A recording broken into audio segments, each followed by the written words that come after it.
In cannabis, there's a lot of jobs. What we're focusing in on is production. And production, first off, means growing the plants.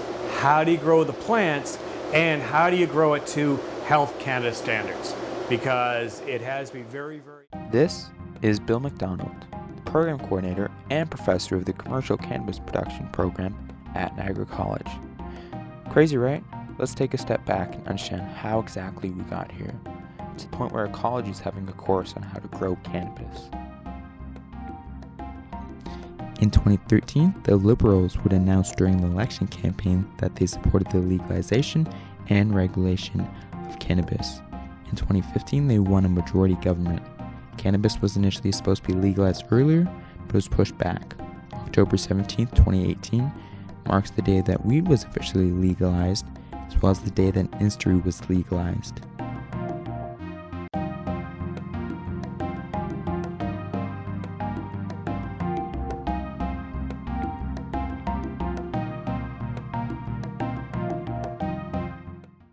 Everything. I can't say there's one thing that they need. Quality assurance, they need growers, they need marketing, all that sort of stuff. So that they need everything. We specialize, we come from our greenhouse technician program. That's why we focused in on the production point at this point.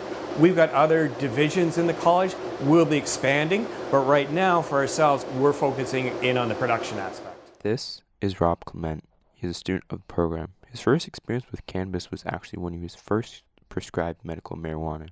Since then, he's had a growing interest in the cannabis field. The industry is so new, it's growing so fast that there's so many opportunities available right now that this is like the most exciting time to be in this industry, because it's, how long has it been since we've had a new industry that just blew up like cannabis has? There's not been anything like it for like 50 years, right? It's a big deal. It's going to be a big employer of a lot of people. So on the agricultural, horticultural side, you need someone just taking care of propagation. And that will be their whole job, that you have what's called mother plants. And they have to make sure the mother plants are good, that they can take the cuttings off of, the clones off of, and rooting. That's someone's job, just doing that. Then you have another person's job, and they'll be in charge of crop management. Okay, when do we start stripping off lower leaves? You'll have someone else saying, okay, I'm in charge of the fertilization, and I have to figure out how much fertilizer do they need. Do we need more, less? Are we doing just right? Big aspect, integrated pest management. Something like this. So you're coming around, seeing what pests are here. And then we're applying good insects. So you put good insects to eat the bad insects. So you see little sachets on all of these. So that's someone's job, and that's a major, major job to do that. And then you're gonna have someone else in charge of harvest. Okay, when is it ready to harvest? How do we make sure we take it in and at the right time? Drying it, curing it, and all the way along, making sure that you're not getting contaminants with anything.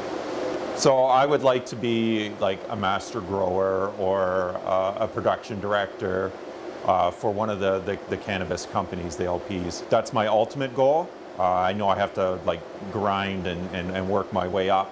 And I feel that this course will help differentiate me, make me stand out, give me the knowledge that I can use in the field to be actually somebody that knows what's going on, and not somebody that's just faking it till they make it, right? So it is a career. So someone will go in and they'll let you start as an assistant grower. You'll have what's called, they call them master growers. I like to call them head growers. So someone in charge. And so then you'll have an assistant grower in charge of a section, and the head grower in charge of anything. And so they'll come in and check, okay, are you pinching at the right time? Are you fertilizing at the right time? So you have someone the assistant grower, head grower. Then you get the production manager. And so they're in charge of how do we schedule all this? This is a multi-billion-dollar industry, and companies are dealing with millions of dollars in crops.